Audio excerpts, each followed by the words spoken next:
indicate that there are taxes that will be increased. Yes. We have other laws. Yes. Kuna miswada sheria zingine that are chini ya maji introducing the laws that will come for the mwananchi in terms of taxations. Do you agree with that? I beg to differ.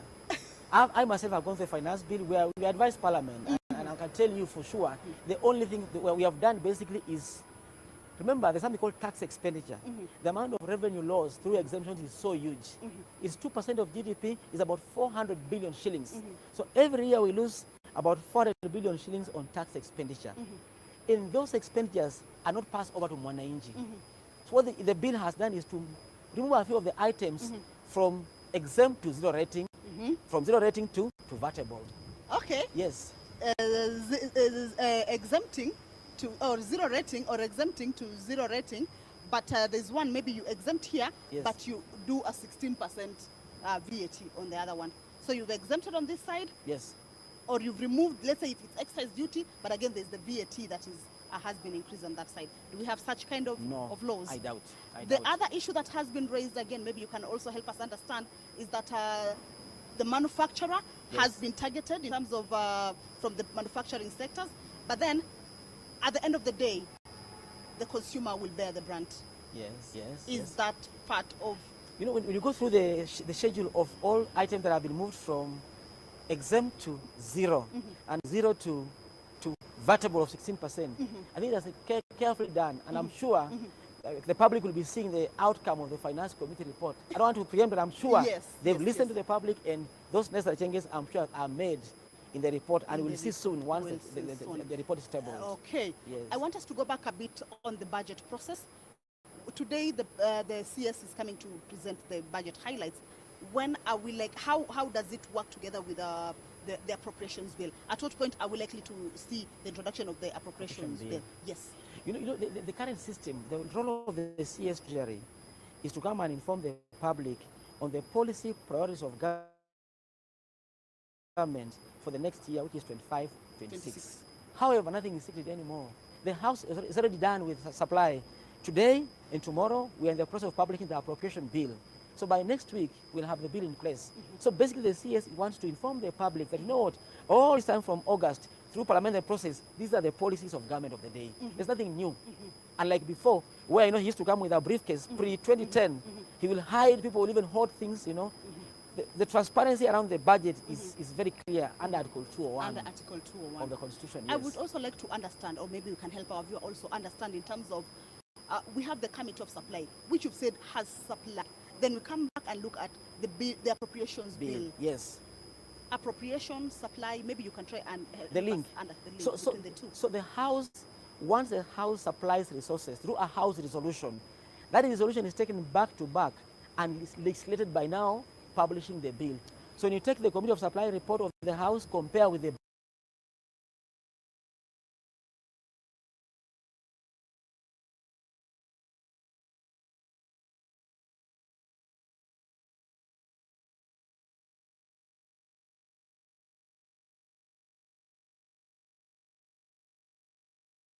bill, it is to back. So basically the supply resolutions are now legislated by passing appropriation bill for 2025-2026, which is required to be passed, to be signed by law on or before end of this month. End of this month. End of this month. That will also help in that. Actually, that is what will be the framework for appropriating the monies. So the monies that will be appropriated is what we have already seen. For instance, we understand the report of the budget committee had indicated that, let's say for the examination, 5.1 billion, 5.9 billion. Yes. So that one is already there. Yes. So when it comes to appropriation now, we're like, this money... You'll see. It's going for this purpose. All right. Exactly. Okay. Exactly. And the CMS twin between the budget committee and the finance committee, and that's why perhaps today or Tuesday, the finance committee must be able to table its report because they are raising money. So once the two documents must be tabled nearly together to see how the figures are balancing. In the event the finance committee has far-reaching consequences of reducing the revenues, then we have no choice other than revising the same figures in the appropriation bill. Yes. Let's talk about the two bills, appropriation bill and finance bill. Yes. Appropriation is supposed to be done by the end, before the end of this month. Yes. finance bill is around September. We need to be... No, the new law requires that you pass the finance bill and appropriation bill on or before end of June every specific year. What are we likely to see happening in the National Assembly next week with regards to those two bills? Number one, next bill, of course, next week, we will suggest that perhaps they start with the finance bill, look at the host of measures proposed by the finance committee, pass it, right? We see the revenue impact, then now subsequently pass the appropriation bill. Okay. So in our view, the appropriation bill must come after the finance bill. But surprisingly, remember I said that unlike before, the total revenue yield in this finance bill, the way I look at the numbers, I don't see anything more than 20 billion. More than 20 billion. And that's why I'm saying that unlike before where we used to raise 200 billion shillings, this finance bill is just about cleaning up and making tax administration easy to implement the digital economy, you know, the underground economy, people who have... We'll take your word, but when we see things different out there, of course, we shall come back to the platform and say, why did you not tell us exactly what was going to happen? I think history will prove me right. All right. Yes. Okay, we hope so. Maybe as we wind up, we have also seen that government is planning to reduce on external borrowing and more of internal borrowing. Maybe you could just kindly explain to us exactly how that will work with the manufacturing sector and all the other sectors, or even investors in the country. Yeah, the intention of government is to reduce, both domestic and external borrowing. And I'll say this, the current deficit in the budget is 4.7% compared to 5.6% for 24-25. So there is a slowdown of deficit, meaning that they are trying as much as possible to reduce borrowing in general, right?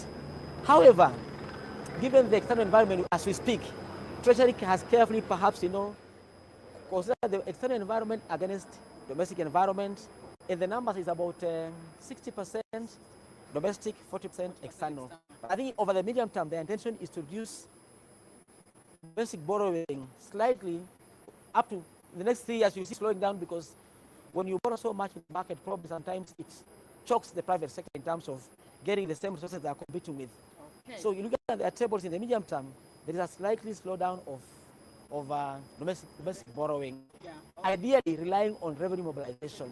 In the long run, that should be the only recourse for this country. Okay, we shall leave it at that now.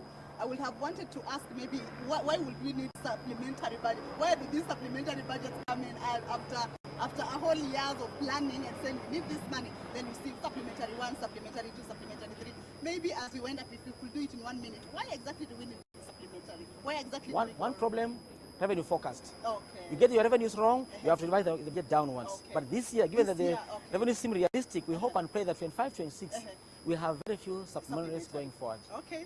Thank you so much, Dr. Masinde, for the insights. Actually, I have learned a lot, and I've actually, I can be an expert now. Maybe if you could do an interview on me to try and explain to you on that. But that has been Dr. Masinde, the Director, Parliamentary Budget Office, of course, giving us the insights into the budget process, what we're expecting this afternoon, what it means for the country, as well as what comes next. Finance bill is coming next week, so we shall be here to try and see how all that is taking place. But again, we will understand that the process has not, where we are right now, we are going to see the budget highlights from the CS National Treasury. And as Dr. Masinde has indicated, it's a process that has been on for a whole year, from August last year all the way to now, and we are not done yet because we still need the appropriations bill and we also need the finance bill for the whole process of the 2025-2026 financial year to be done. So what we're expecting to see this afternoon is to understand more from the CS, and of course to be able to understand how the revenue raising measures are. But of course we understand that the budget process has been done by the National Treasury alone. National Treasury has been working hand in hand with the Parliament, specifically National Assembly. And of course, we understand that there are a number of committees. One of the most crucial committees in this particular budget process is the Budget and Appropriations Committee. And I will be joined in a few minutes. I will be joined by the chairperson, Budget and Appropriations Committee, Honorable Samuel Atandi, who will of course shed more light to us on exactly what changes or amendments they made from the budget estimates that came from the National Treasury. Remember, what we have heard from Dr. Masinde is that there were amendments, there were additions of some money. So we want to understand exactly how did they come about with this, why they felt it was important, and how they will or rather, did they also try to consult? Were there consultations with National Treasury? Or what came from National Treasury got some amendments from the National Assembly, and that was final? Or how are they working hand in hand with the National Treasury? Remember, this is a unique production that we are doing for you from the Parliament buildings as we await for the budget highlights from the CS Treasury and National Planning. This is the maiden, or if you like, the inaugural budget by the Honorable CS John Mbadi. This will be his inaugural budget highlights that he'll be making in Parliament. How different will it be? Of course, we have already heard how different it is. So allow me now to bring on board the Chair, Budget and Appropriations Committee, Honorable Samuel Atandi. How are you? Good afternoon. Good afternoon. Shukran sana for joining us here. Thank you very much. This is our own unique bench here at Parliament. Thank you. All right. So maybe to start us off, how easy was it for you as a committee, perhaps, to consider the budget 2025-2026? Thank you very much. First of all, let me thank you for giving me the opportunity to speak to you on the budget process. I've been in budget committee since I joined Parliament in 2017. So I have been familiar with the budget process, and there was nothing really unique about this one. It's the same process that we have done, because we have universal guidelines on how budget is done and how the consultations we need to make towards budget making, which includes public participation and engagement with the various government agencies that implement the budget. So we did that successfully, and we went to many counties to talk to Kenyans about their expectations in the budget. So I think the process was seamless, and to date we have done a very good budget that is very consultative. And as I assured the Kenyans when I took over as chairman, that one of the things I was going to ensure was to ensure that there's equitable distribution of resources across the country. I want to confess that we have done that by and large. Yes. Now, talking about the equitable share, or rather how you did the budget, the equitable budget, one of the things that I heard from the members of Parliament as you had presented your report was that the budget was balanced. What exactly do they mean by the budget being balanced? You have been a member of the budget committee, as you said, throughout your parliamentary terms. When they say the budget is balanced, where were we going wrong initially, and how is it balanced now? Balanced, it means that the projections that are in the budget are realistic. For example, one of the areas that affect our budget making process is that we normally do not project revenues accurately. Sometimes we say we are going to collect, let's say, 2.5 trillion, but in the end we collect less. So this time around, I think we have been more realistic about our revenue projections. Normally, Treasury projects their revenues, but we also, as in-house, Parliament in-house, we have our own consultants, experts. The Parliamentary Budget Office consists of many fiscal analysts and economists who also basically can write the whole budget on their own. So when they look at the economy, they also make their own projections. For the first time, Treasury has projected revenue less than what we have projected. In the past, normally, Treasury would project revenues at a certain position. Then when the report comes, our own parliamentary team says, that is over projection. But for the first time, what Treasury projected is less than what we projected. So, and normally, our projection is always accurate. What we project as Parliamentary Budget Office, in the end, is what normally KRA collects. So we think that the budget is balanced because it is falling within our realistic projections of revenue. Yes. You say what Parliament projects is what KRA collects? In most cases, what Parliamentary Budget Office projects, in the end, is what normally KRA collects. KRA collects. But in the past, Treasury projects higher than what KRA normally can achieve. Okay. Yeah. Okay. So what are the projections for this year, maybe for the benefit of our viewer? Yeah, Treasury projected in terms of ordinary revenue, Treasury projected 2.74 trillion. Yes. But Parliamentary Budget Office projected 2.77 trillion. So you see, it's less. It's less. Yes. So we think that that is fair and realistic projection. And that is what we shall go by, or the government shall go by. So budget making is the work of Parliament. When what Treasury brings to us are just proposals. Yeah, yeah. So it is now what we present. That is now what is the budget. So, but the proposals from Treasury are what forms our benchmark for budget making. So we did not tamper with it much. From what Treasury projected, we increased the final report by about 10 billion upwards in terms of revenue. In terms of revenue. Yes. Perhaps, so which figures is the Cabinet Secretary for Treasury this afternoon going by? He's going by our figure. Because which is? Our budget. Yeah. Remember, we went through the budget and tabled our budget. Yes. Which we went through up to yesterday, but we did Committee of Supply, yes. Now, that is the report that he's going with. Because that is the actual report, that is the budget. He cannot come with a budget which is not in our report. Because if he makes a proclamation about an expenditure, and it does not into account what we have done as Parliament, then that cannot work. So what is coming to highlight is the budget that we have done as Budget Committee and we have passed on the floor of the House. And at what point did you decide that this money has to be added? If the estimates that came from National Treasury were a bit lower and National Assembly amended or committee amended and raised it, what informs that particular amendment? The other pressing budgetary needs. When Treasury brings their budget to us, we also go out and talk to Kenyans talk to many other players, including government agencies and departments. And then we look at other pressing needs that may have not been captured in the proposals from Treasury. Now we have to find a way of how we can address them. Like, for example, remember when the Treasury estimates came before us, they did not factor in examination fee.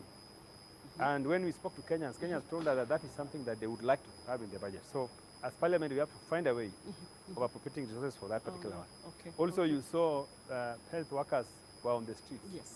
And they came here several, they brought us several times, yes. So again, as a listening Parliament, we had to do something. So we have to find a way of raising more revenue within the scope, within the framework, to address some of those challenging needs that may have not been captured in the Treasury proposals. Yes.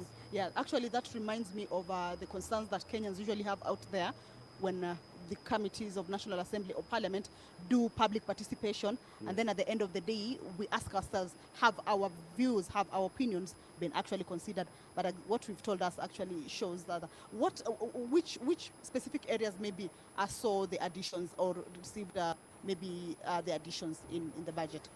Largely across the board. Okay. We had additions in the infrastructure. There are some areas we went to. We found a need for certain projects, infrastructure support like in roads, that we could not wait. So we added money in the road sector, in the health sector, in the agriculture sector. Yeah, like when we went to Rift Valley, for instance, and even Nyanza and Western, most farmers, they want to diversify. They want to move from traditional crops they have been doing. They want to go to coffee and other areas. So we consider that we need to support those initiatives so that those farmers can be able to start doing projects that are crops that are profitable.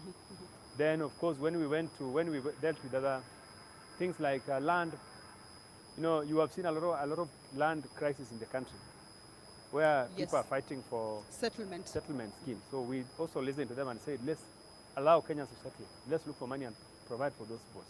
So we did the balancing across the board. Okay, that makes sense. That makes sense. So we are looking at a budget of 4.2 trillion. Yes. And the additions that you put, because it was, so we can just say the 4.2. additions is what makes it 4.2 trillion. 4.2 trillion. Yes. Last year was about 3.9 trillion. We started at 3.9 trillion when after the Gen Z protest. Yes. The budget came down to 3.9 trillion. Yes. But we have been doing, subsequently we have been doing supplementary estimates. Yes. So largely by the end of this year, our budget probably would be about around 4.1. Okay. If you look at the totality of the budget, including the supplementary estimates which we have done, the budget has substantially grown to about 4.1 trillion. So if you look at that, where we are going to close the year on 30th of June, vis-a-vis where we are starting, the difference is not very much. It's not very much. Margin is very small. But again, we also need to take much concern on also the budget ceiling. I don't know whether this one you are a bit keen on, also not to go too high. We have already surpassed. But again, how do we go about yes, it? we were very keen. In order to start the budget off at 4.2 trillion, yes, there are so many things that we had to cut off. Yes. Like, unnecessary expenditures, including travelings. We have addressed that. We have looked at the budget in totality and tried to remove all those unnecessary expenditures. We wanted to focus more on development vote, because as you have seen, development vote as presented by Treasury was about 707 billion. But the final report is about 721 billion. So we were trying to balance off and try to put more money on development. But yes. did we achieve it still? Yes, we did. We have grown the development vote from 707 to 721 billion.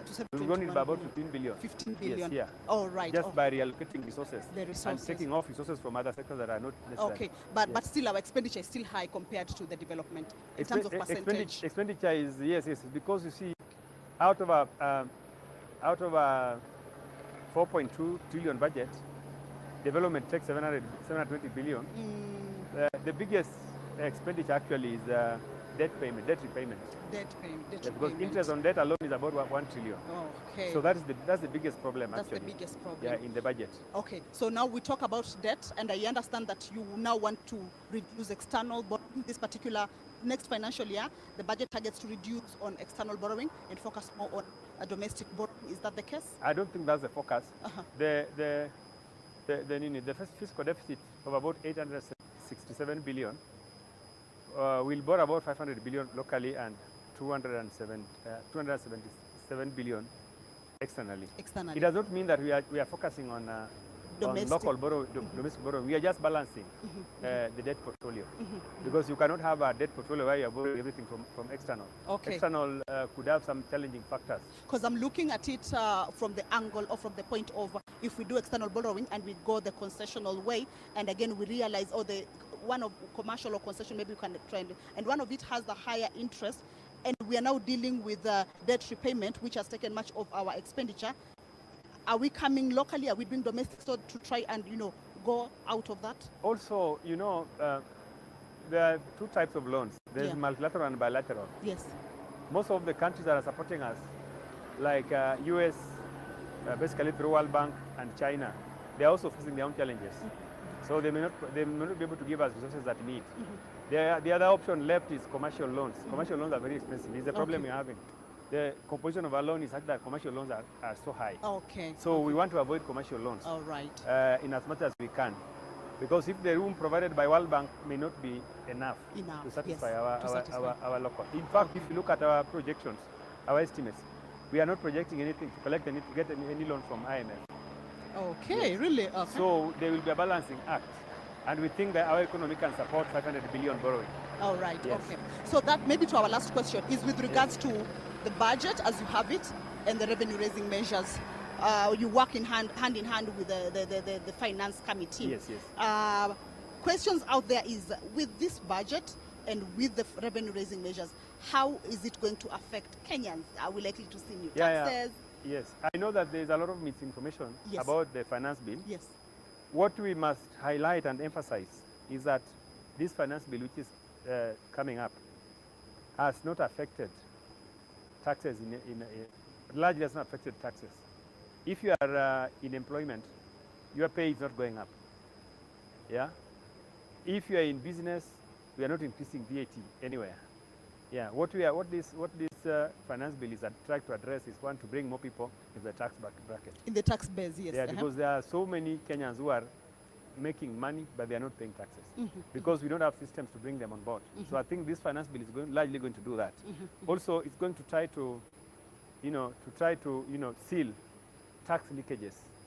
Yeah, through reforms that are being set up for KRA. For KRA. There are some reforms that are proposed to ensure that at least Kenyans do not evade tax. Okay. Tax evasion and tax avoidance are some of our biggest problems.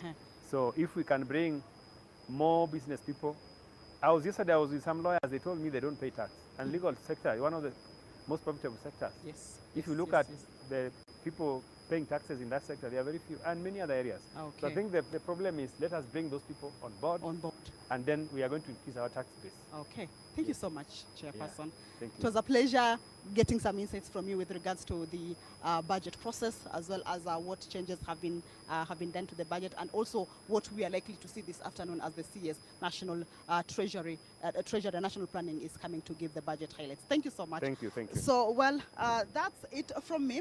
My colleague Gladys Mungai is standing by, just about to join me. Of course, this conversation continues. Remember, it's a day that has been set aside for you to be able to understand the budget process, the highlights, what's in for you, the appropriations bill, finance bill, and all the rest. So for now, it's bye from me. My name is Kamche Menza, but I want to engage my colleague Gladys Mungai first before I leave the set for her.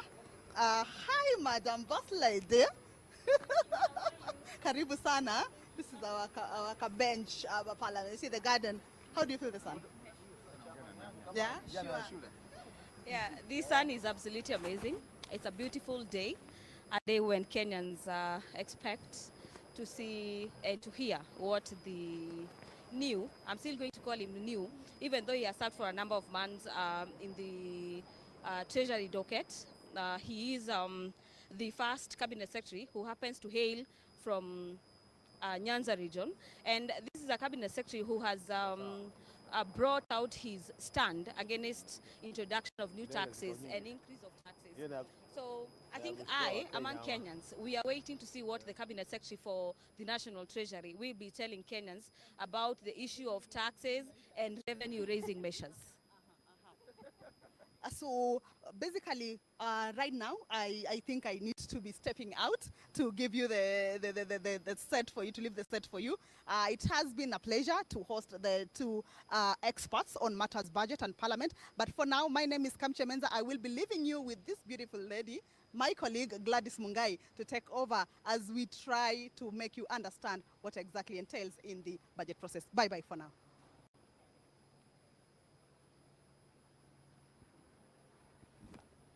Thank you, my colleague Kamche Menza, for that insightful interview engaging experts on matters budget 2025-2026.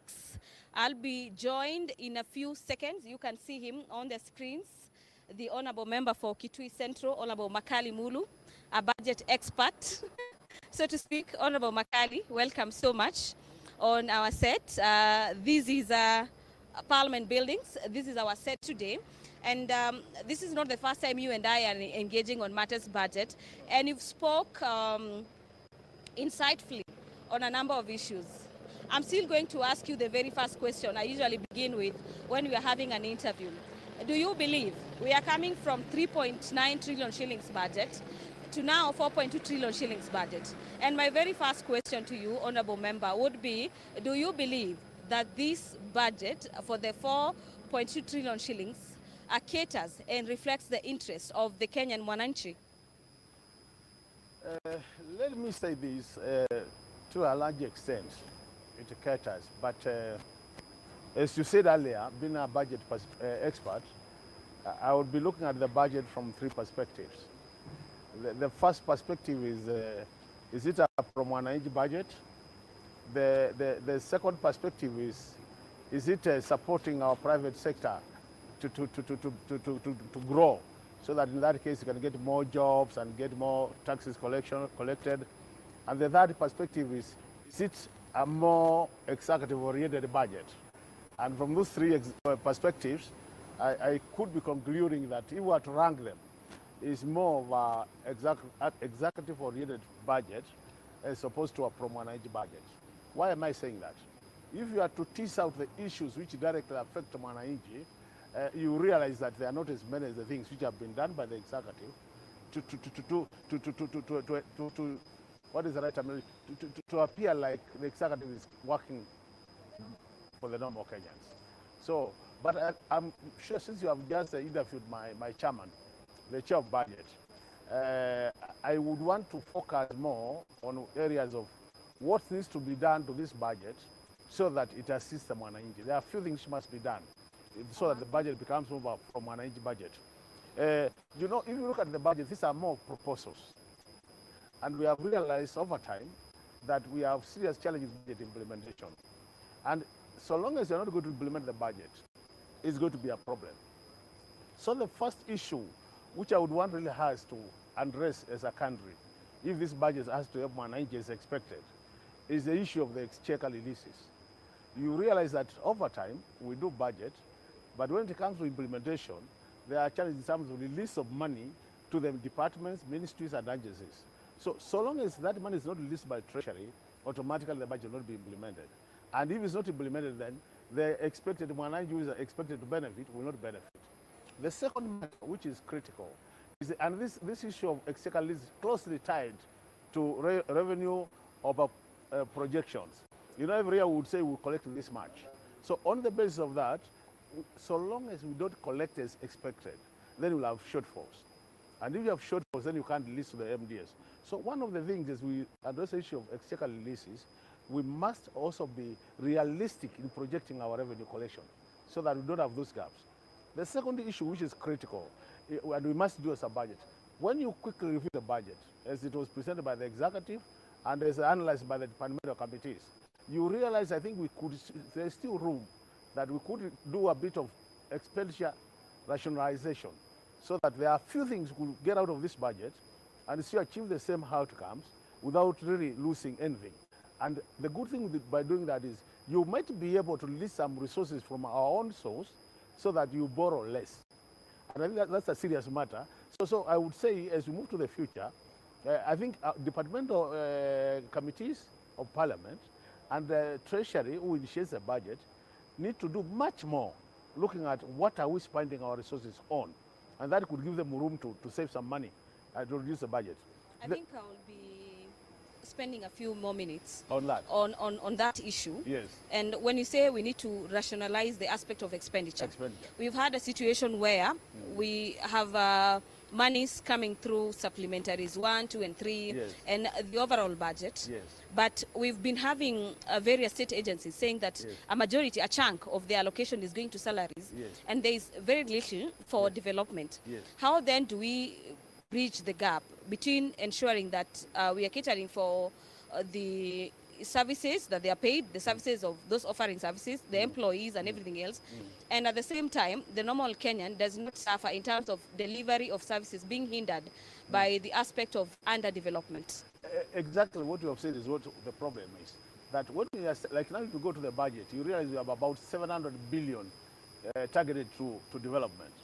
But I can tell you for sure, by the time we hit the second or third supplementary of this financial year, we'll have reduced that amount to about 400 billion. And these are the challenges that when you are budgeting, you are very clear where you want to go. But as you implement, because of the challenges of not raising the adequate revenue, then you start bringing development back. And the area which suffers most has always been development. And what we forget is, so long as you don't do development, then you don't grow the cake. And that's why you see over time, our fiscal space keeps on shrinking and shrinking. And I think we need a situation where this thing we call fiscal consolidation, I think we need to take it more serious than we are doing. Because over time you realize we keep on, because what has happened, any time we are not able to raise enough money, we borrow more. And that's why you see, like now, if you look at the budget, we are targeting to borrow 876 billion, yes, which translates to 4.5% of the GDP. But I can tell you for sure, when I'm sitting here, by the time we reach June next year, we'll have gone above 5%. Meaning, we'll be borrowing more because we're not collecting more. And that's why I was saying, we need to be more realistic in terms of what can we collect, so that even as we budget on the basis of what we have. I think that's the area I was saying we could look at some of the expenditure trends. And another example I want to give you. For example, the Auditor General, when we were doing the budget, he did indicate to us that for the last 3 years, Kenya has spent about 60 billion paying commitment fee. And for this particular year, as at now, 2024-2025, we have paid 700 million commitment fee. Commitment fee grants is money where you have taken loans and you are not drawing the money, the loan. So long as you are not drawing that loan, because it's already committed to you, then you pay commitment fee because it cannot be given to somebody else. So you can see, for the last 11 months, we have done 700 million. For the last 3 years, we have done 6 billion. Imagine what 6 billion can do.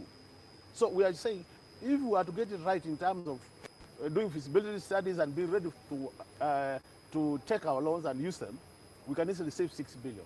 So that's why I was saying there are areas I think, if we're really serious as a country, we could save some more money and reduce the borrowing. So the third issue I wanted to mention in terms of getting it right so that the budget serves us was the issue of the public debt. Public debt has become a major challenge. I was heading to that. Before we get to that, Honorable Makali Mulu, yes. You've spoken about the issue of commitment fees. Yes. And my question that will be tied to that, yes. We've had President William Ruto yes. saying that moving forward, he's working towards having the country borrow less. Yes.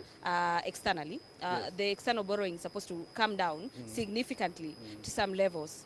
And I want to understand, I've spoken to a number of your colleagues today. We've been interviewing them for the better part of this morning. And their thoughts seem to align to that. And when you speak about commitment fees, about the country committing some fees, yet we cannot, it's like a security. No, we can't draw the money. We can't withdraw the money.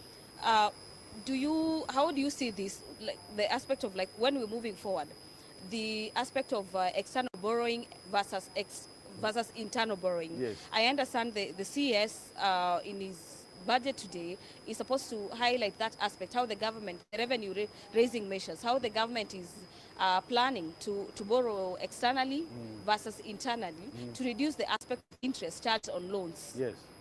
Now, what has happened, if you look at our total public debt portfolio, we are at 11.6, around 11.5 trillion.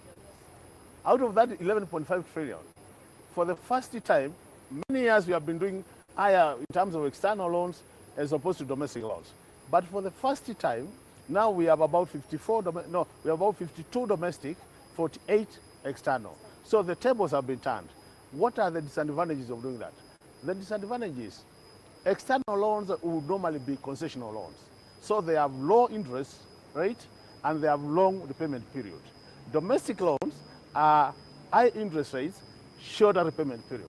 So anytime you have more domestic loans, it means you'll be paying high interest and you'll be paying within a shorter period. Now, normally what would happen is, as you calculate your interest, you realize that then you start spending more paying interest on domestic loans as opposed to external loans. And that's why you hear we keep on saying 70% of the 1.1 trillion we have put for repayment of interest will be paying for domestic loans. And to make it worse, anytime you do more domestic borrowing, then it is a government competing with the private sector, borrowing locally. Because one of the challenges of the private sector is access to credit. So when they start competing with the government for the same credit, automatically the government is a better borrower compared to private sector. So you deny the private sector that chance to borrow. When you deny them the chance to borrow more, you deny them the chance to expand their businesses, and by doing so, there are high chances that they might have started laying off employees. If that happens, then the economy suffers. And you know, this is a basic principle. The private sector is the sector which drives the economy. The other thing which happens is, anytime you borrow domestically, then the other thing will be like now the central bank has been reducing the base rate, but the private banks have not been coming down. Yes. So you see, Kenyans are still borrowing at higher rate as compared to the central bank rate, and that's another thing. So you realize at the end of the day, there is what we call credit squeeze, and so long as you are not exposing, people are not able to access credit and cheap credit, then the economy is not likely to grow as expected. So these are some of the issues. And then the other issue of the public debt is, what I wanted to say is, we have been talking all along about the single treasury account. Now, the single treasury account is supposed to be a very good cash management program or scheme. What it does is to make sure that any money, government money, is in one account for purposes of managing the cash flow. What is happening now, you go to the parastatals, you find a parastatal like NSSF, or let's take a typical parastatal like a share now. You find they have money, they are put in treasury bills and bonds. And then the government sells those things to share. So the government is paying SHA interest for the bills and the treasury bills and the bonds. But what is happening? SHA is using government money to buy the same. So it is government borrowing government money and paying interest. If we had single treasury account, this money will be knowing SHA has 3 billion, but the government will be able to access that money without paying any interest. So that's why you see we have been insisting, can we move to a single treasury account? And that is one thing I'll be listening to here, whether the CS Finance today will tell Kenyans what time frames is he going to implement that particular single account. Because implementation of that account will help this country in terms of cash management and ensuring that the government does not borrow from itself and paying interest. You've spoken very well, the aspect of having a single account. But then again, you've been in the budget committee for quite some time now. Yes, yeah. I would probably want to understand from you, or a normal Kenyan would want to understand from you, having this kind of thought, is it an idea you have fronted before, and what was the reception? If you look at our reports as a budget committee, and more so now, we have a committee called Public Debt and the Privatization Committee.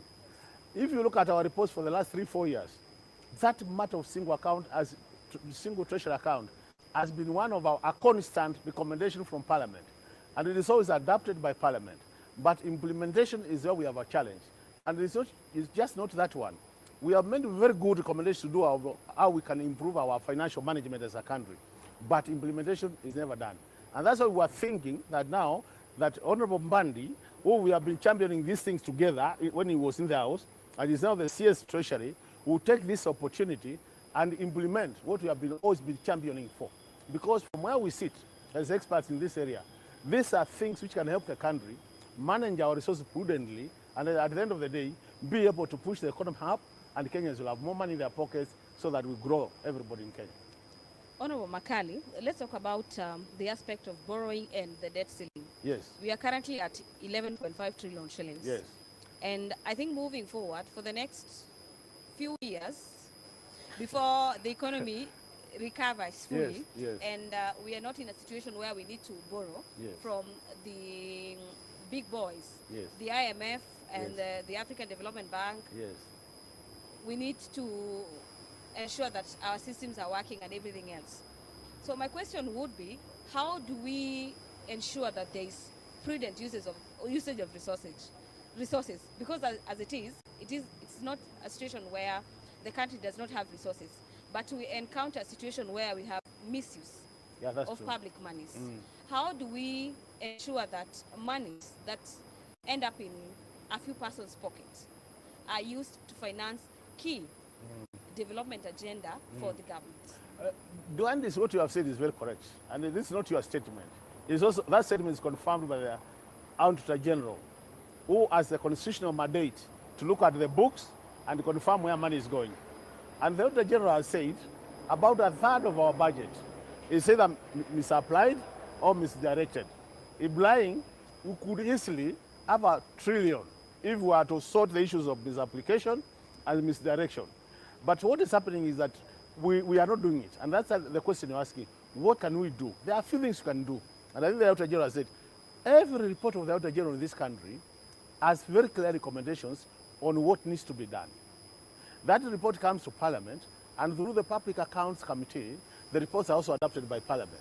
The same problem I was mentioning earlier, the problem of implementation. We want a situation where we can see accounting officers who are not able to account for money is confirmed by the Auditor General, either to have two things to be done. We need to see sanctions. Either they are told that for the next budget, you get your budget less what you have not been able to account for, or the other thing, the appointing authority then gets them out of office so that we have new officers who can take care of the money. The other thing we need to do, because this is purely corruption, it's just purely corruption. You see, money is being not used as expected. So the Auditor General has been saying, Parliament, can you now take up and implement my recommendations after you adopt them? And that's the challenge. We see a gap between parliamentary recommendations and implementation of the recommendations. And if you go to that stage, I think we'll be making the right step. The other thing we need to do is, when we are budgeting, we need to make sure that we come up with the right priorities. We have always been talking about zero-based budgeting. Zero-based budgeting, Gladys, means anytime we are doing a budget, You have a plain sheet of paper, written nothing.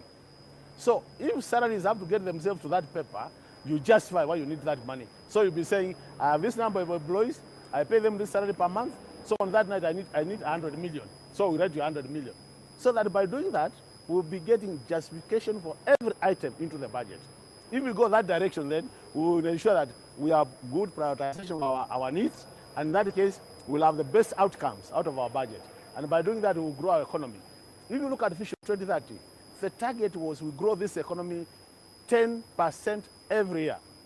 Where are we now today? This year, we have been at 4.6. Last year, we are at about 5.2. So we have dropped. Now, the projection the coming year is about 5.4, but I can tell you for sure, from my analysis, I see us eating around either 4.8 or 4.9, because you look at the external factors which determine the growth. So we are saying really there are a few things we must fix as a country if we get it right. And it's not nuclear science. These are things which are known, this can be done, and what we require is we require first of all political goodwill. So that if I'm an accounting officer and I've been confirmed without a general that I've not applied resources well, public resources well, then can we take that chance, either step out or my budget will be reduced by the same, so that the next budget I'll work hard so that I recover my higher figure. By doing that, we'll be sorting out issues. The other issues is, I have heard from the Auditor General yes, appearing before a number of committees, yes, and highlighting misuse of funds by various state agencies. yes, Now, I think I've also heard from a section of lawmakers yes, saying the moment, say, county governments do not appear before their committees, and yes, there has been misappropriation of funds amounting to even billions of shillings. yes, There has been these recommendations or mulling around writing the control of budget for the control of budget not to release funds. yes, So you've spoken about the aspect of Parliament putting its foot down. yes. Why have we not seen the National Assembly and the Senate taking that requisite action of doing exactly that, instead of saying we need to doing exactly that, so that we can curtail the aspect of having state agencies misuse monies and nothing is done to the culprits? Now, what has happened, constitutionally, Kenya has two layers of government. We have the national government and we have the county governments. By design, the county government are supposed to be oversighted by the county assemblies, and the national government oversighted by the parliament, the national assembly. Now, that being the case, you realize that the same problem we are facing is more like the same problems the county assemblies are facing, that they would make recommendations but are never implemented. So what I'm imagining is, if we stamp our authority as an assembly, that should be able to be cascaded down to the county assemblies. Because even by design, we are supposed to be actually a replica of each other. That what we do at the national level is what they are doing at the county government. And I must agree with you.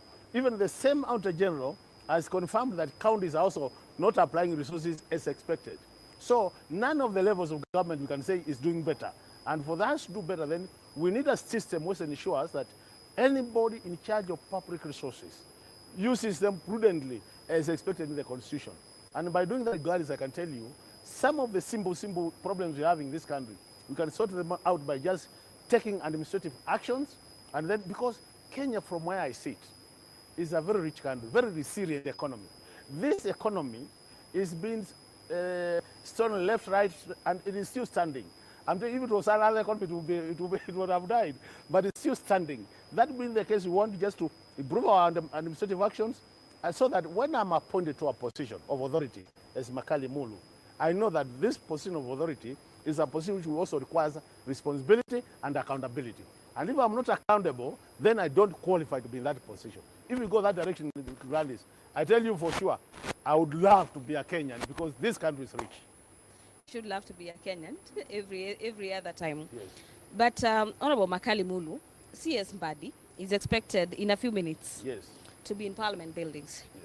This is a cabinet secretary who has spoken, who has been very outspoken about the aspect of taxations, increase of taxation and introduction of new taxes.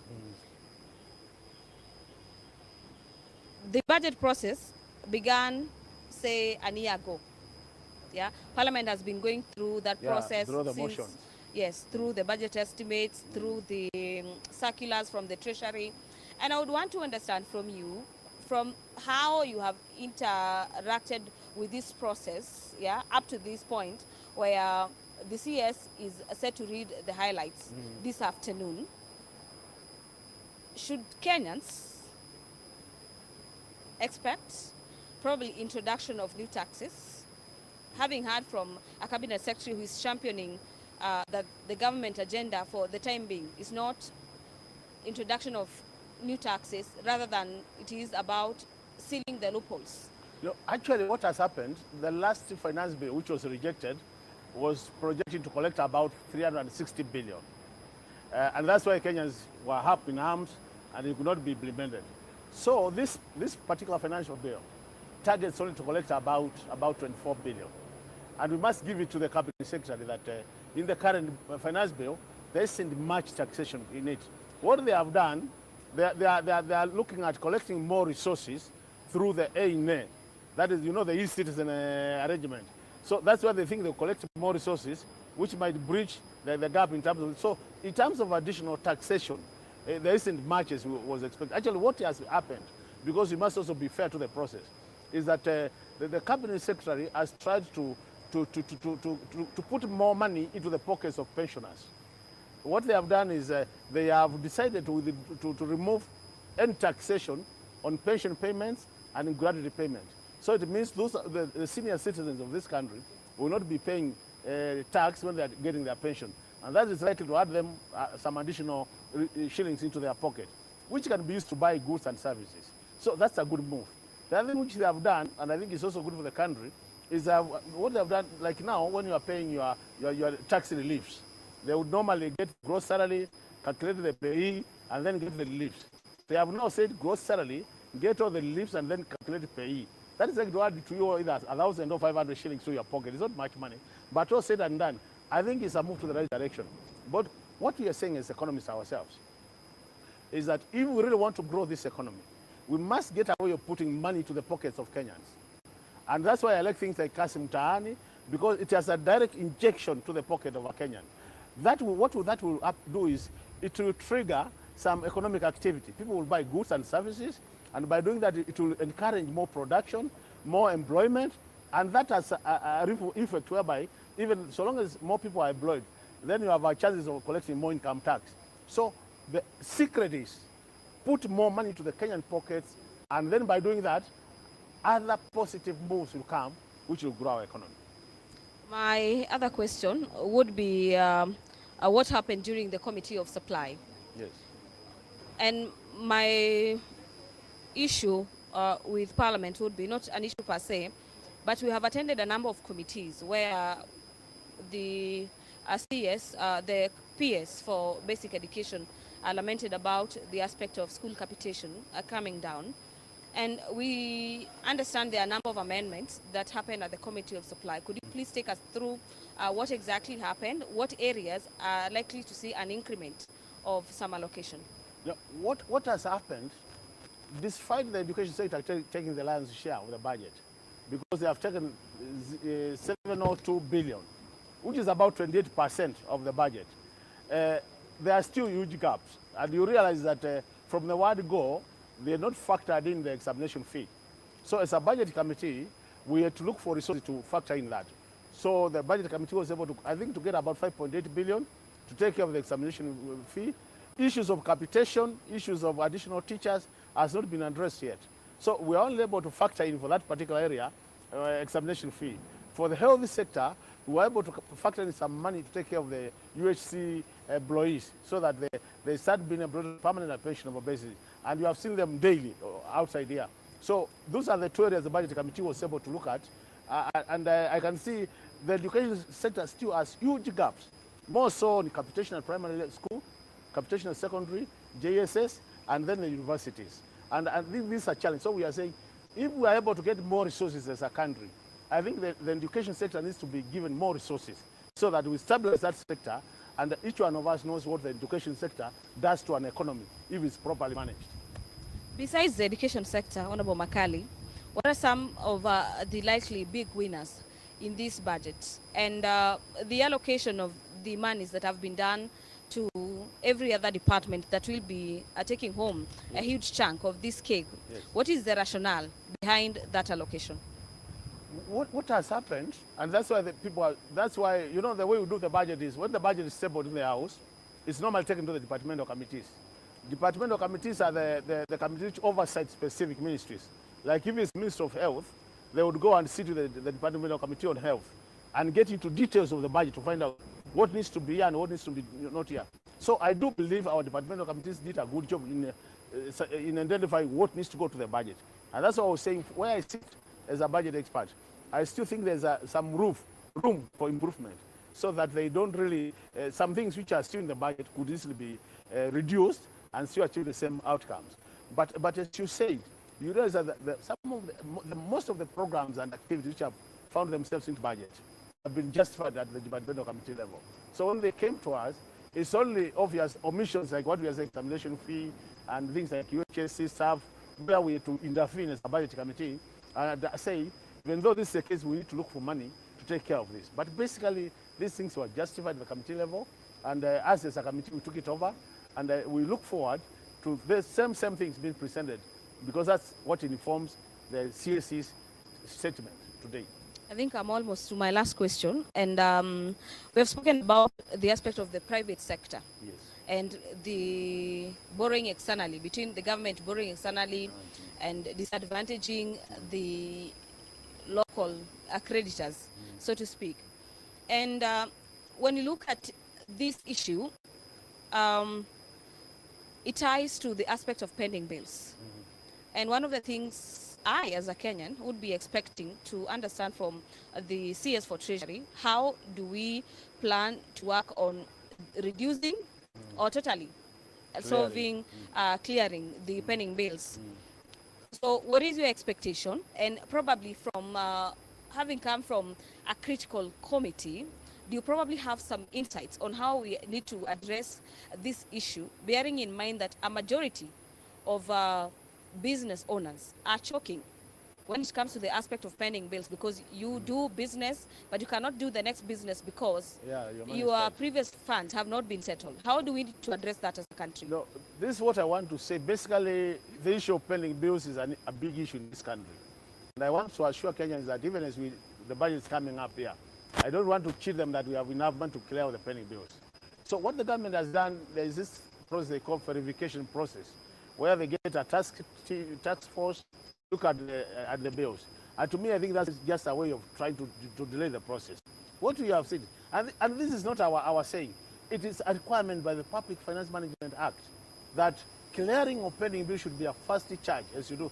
You should not plan for anything new before you plan for clearing what people owe you. And that being the principle, it's unfortunate that we are actually killing our small-scale business people by not paying them when they are already supplied goods and services to the government. So our appeal as a budget committee, we have said, this is an item we are taking very seriously, and we want to see as much as possible government clearing opening bills. And it is to the advantage of this economy to do that. Because by clearing those bills, as you said earlier, the same institutions or enterprises will be able to produce more, and production of more means employing more people, and then it will trigger many economic activities, which are good for our economic growth. Yes. I don't think there's any budget that has been read for the last few years that I've covered Parliament that I do not see some sort of revenue measures gearing towards taxes. So when the government is looking at raising monies to fund its budget, taxes will have to come, yeah? Either an increase or sealing of the loopholes. My question would be to you, Honorable Makali, do you think any introduction of new taxes, increase of new taxes is justifiable under this kind of economic climate change? Where we are today, I think the direction the CS Treasury has taken is the right direction, that there should be no additional taxes to any Kenyan, because from economic theory, there is something called the reverse curve theory, which means there's a level you reach where if you increase the tax rates, you actually collect less. Because what normally happens is, by increasing the tax rate beyond that level, people start thinking about tax evasion. So, for example, I would be thinking, what do I do to make sure that I don't pay tax? That's one way. The other thing which happens when you go beyond that level, people start thinking about alternatives. Being rational human beings, people will think, if I'm now consuming meat and I can't afford meat because of the money I have. What other alternative can I eat? Give me the same product when I eat meat, but still be cheaper. And that's what happens. So that if you had taxed meat higher, people will not stop eating meat and eat the alternative, and by that you collect less from the meat. So where we are now, and with the kind level of disposable income in our pockets, Kenyan pockets, I think this is not the time to increase tax rates. This is the time to think about how do we broaden the tax base so that more people come in, and how do we ensure that the little we are collecting, there are no leakages. If we do that, we'll be able to collect the same amount, even more, but not taxing Kenyans more. So I'm saying, if I were the finance minister today, I would not be thinking about taxing more. I would be thinking about how do I bring more people to the tax bracket, and how do I make sure that the little I'm collecting, there are no leakages. It has been reported many times that through KRA, we are experiencing a lot of leakages. So we need to seal those leakages so that whatever is collected gets to the government consolidated fund, and then the additional taxation comes from the additional members who are paying taxes, and we'll have more resources to spend to serve our people. The 4.2 trillion shillings that you are budgeting for, my last question to you would be its reflection on the cost of living of Kenyans, because that is what every other Kenyan really cares about. And this budget comes at a time, even when the economy is seemingly recovering, Kenyans are still feeling a pinch of the economic situation. So what I would say is the whole idea of the budget is to improve the lives of Kenyans. But it will only become a reality if the budget is implemented. In the past, we have faced challenges in budget implementation because of what I was saying earlier. And I see that happening even this year, that even though we have the budget, we are not likely to implement the budget as proposed. There is this Article 223, which has become a nuisance in this country, where we get the government spending money before coming to Parliament. And it has become a major, that's another area I wish we could improve on, so that we spend the budget as planned and approved by the House. By doing that, then we'll be able to deliver to Kenyans what we have planned. But if we address the things I was saying earlier, so that we implement the budget, I can assure you, Gladys, this budget will be helping Kenyans to get out of where they are, because Kenyans are suffering. It's not a secret, and we need to do all what it takes. This government needs to do what it takes to improve the lives of Kenyans by doing better, delivering the right programs, either in the education sector, in the health sector, and the normal economic activities, because it is the empowerment programs which push more money to the pockets of Kenyans. And that's where we should be focusing. And I like the idea of value addition. How I wish that we spend more resources on value addition so that Kenyans get that money and use the money to develop our country. I would have asked so much more, but I'm told by my director, time is not on our side. So kindly, Honorable Makali Mulu, thank you so very much for spending time with the Parliamentary Broadcasting Unit in Parliament to shed more light in regards to the budget. And we appreciate you over and over again. Thank you so much. We'll be waiting to hear from the CS, you and I, as well as other Kenyans. Kenyans, thank you very much, our dear viewers, for having also spent some of your time to get to hear from our experts here at our studio in Parliament. Earlier on, you are engaging my colleague Kamche Menza and the budget chair, that is Samuel Atandi, on matters budget. And any moment from now, we expect to hear from the CS for the National Treasury, Honorable John Badi, in regards to the highlights of the 2025-2026 financial year. Allow me to leave it there for now, but in a few minutes, I will be bringing you some of the highlights in regards to this day when the CS for the National Treasury is expected to deliver this budget. My name is Gladys Mungai. Bye-bye for now.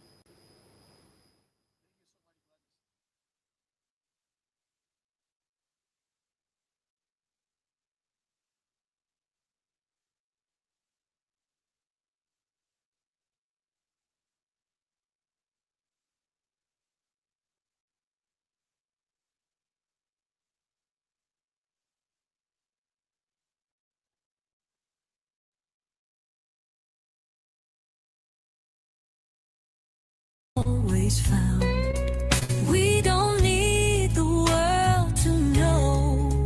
In this quiet, love will grow. No rush, no need to change.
Sound Candy Talk Live News.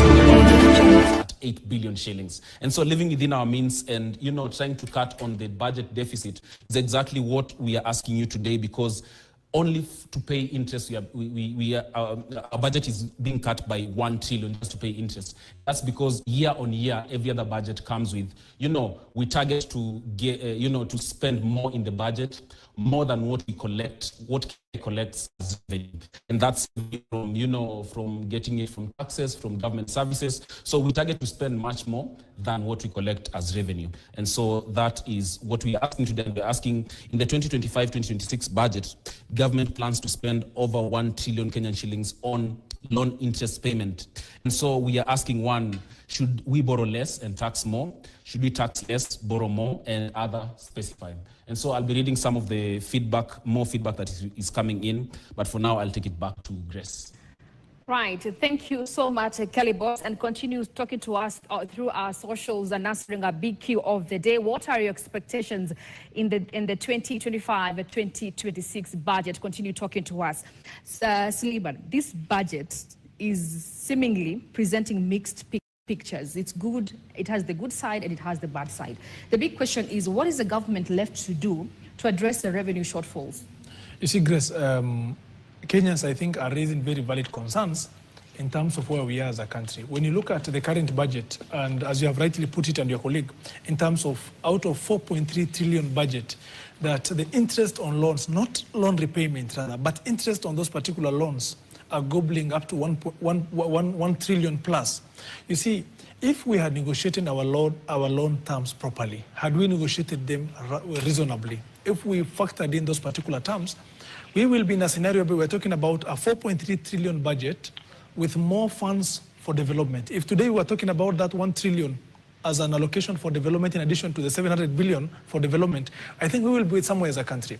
The other thing is that this particular budget is putting us in a very good position in terms of having a negotiation or conversation around our debt, the specific debts that we keep on borrowing.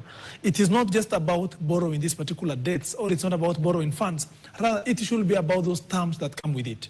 We are finding ourselves in a scenario whereby a time might come whereby our whole budget, 50% of it might be payment of the interest on these particular loans. Mm-hmm. That is where we're headed to. I think that particular timely conversation is now such that we must not borrow any more funds, because when you look at last year, there was a World Bank report that talked about Kenya initiating, this Kenyan government initiating big government projects at the expense of funds that are borrowed from these particular institutions. Mm-hmm. Now, if you keep on borrowing for these particular roads and big projects, yet the interests alone are gobbling up to 1 trillion. I think that's like +1 -3, and we will not be making any progress in terms of that. Mm-hmm. Again, when you look at the current projections in terms of what the CS is talking about, the budget summary for this particular year talks about, it assumes, I think, a revenue estimate of about 3.3 trillion, out of which 2.57 trillion will be from taxes. Mm-hmm. Now, that particular balance of 559 billion, he said it will be from other collections, let's say from the ministries. I think those are what is called the appropriations in aid. But now when you look at year in, year out, our ability to raise this particular revenue or to meet these revenue targets, if you look at 2023-2024, our estimate was 2.46 trillion, and then we landed at 2.29. For 2024-2025, as at April, our target was at 2.58, yet we ended up landing at 2.11. This was a shortfall of 400 billion. You see, when we are talking about a budget, it's like your own house. You have 1,000 shillings. You are trying to budget for how you're going to spend that particular 1,000 between yourself and your household. But now, in the event you mess up everything, in the event you budget for 1,000 shillings, and the only thing you might end up getting is 700 shillings, you will end up having a shortfall and a gap that will end up affecting the whole operations in that particular household, which is what we are saying. There are two particular things that this particular regime needs to be considered about. Number one, curbing wastages and fighting corruption. That is very critical. This whole aspect of budgeting for us, a budget of 4.something trillion, whereby the lion's share is going to people's pockets and monies that are going to be put into banks' accounts overseas by these particular people who are going to steal it, is not a fair thing. The second thing, which is a very timely conversation, is having a discussion around these particular debts. we must not borrow anymore, because I remember when President Thur was exiting in his last term, there's a time he had to put a freeze on all governmental projects, I remember, under Matiang'i at the time, because the government said we are going to have an audit of what we have done so far onto this particular project, and we're not going to pump any more monies into this. But a new government comes in, and a promise of making sure that we are not going to borrow anymore. Again, not just about borrowing. Very many nations borrow, but how you borrow matters, how you negotiate matters. But I think this particular appetite, unreasonable borrowing, not being considerate of the terms, not being considerate of the legal mechanisms, I think there is that aspect of not seeking the requisite advisories in terms of the terms that come with it. And also I think the House as a parliament, it has its own approval levels in terms of what can be borrowed and at what level, because the debt ceiling every time gets extended. You know, I remember when you look at the first 3 presidents of our country, where we were and where we are at the moment, that particular ceiling is extended every time by these particular houses. And I think we must have that timely conversation whereby we must ask ourselves, we are discussing 4.23 trillion budget, yet 1-point-something trillion is going for interest alone. I think there is no conversation bigger than this today in our country. If we have that particular important conversation, we might end up having a budget of 2.5 or even 3 trillion budget, whereby the lion's share will be going for our developments. And I think that is what we are looking forward to as a people. All right, John, I believe do you want to weigh in? Yeah. You know, look at how much we are going to borrow and how much we are going to spend on development. You know, Grace, Section 15 of PFM Act, which governs the management of public finances in Kenya, has given the responsibility of the Cabinet Secretary for Treasury to manage the budget. Now, the Honorable John Badi is presenting a budget that he's going to borrow 876 billion. And then he's going to spend 700 billion on development. Whereas Section 15 of PFM Act says that the borrowing should only be for development. Do you know that principle means that if you borrow for development only, this money you have borrowed will come a time when you repay it. Even you, if you want to start a boutique and then you go to the bank, you borrow the money, you come, you borrow 1 million to start a boutique. You come, you take 700,000, you invest in the boutique. You take 300, you chapa na sherehe. So when the time comes for you to repay, the boutique will not be able to generate enough income to service the loan because all the money you borrowed, you did not put it in an investment that it will be able to generate money. That is exactly what Kenya is playing with. They are borrowing more money and then they are spending it on recurrent. Your recurrent is transport, fuel, operations, even what they are fueling the Subarus to run around here and there. That is what a recurrent. So you borrow money to come and send somebody to Homa Bay, for example. That is what recurrent spending is. So when you have borrowed this money, the time comes for you to repay. That's why you see now the interest going very high because you borrow this money and you did not invest it. You can even chapashere and play with our taxes because you know next year you will tax us again and again. But when you borrow the money, you have to manage borrowed money very prudently and by investing it so that it grows, it expands the economy, it creates more jobs, and the people who are getting the new jobs are able to add onto the tax base and are able to pay more taxes. But if we continue like this, it reaches a point when we have a very, very, very reduced fiscal space. And what we will do is to default.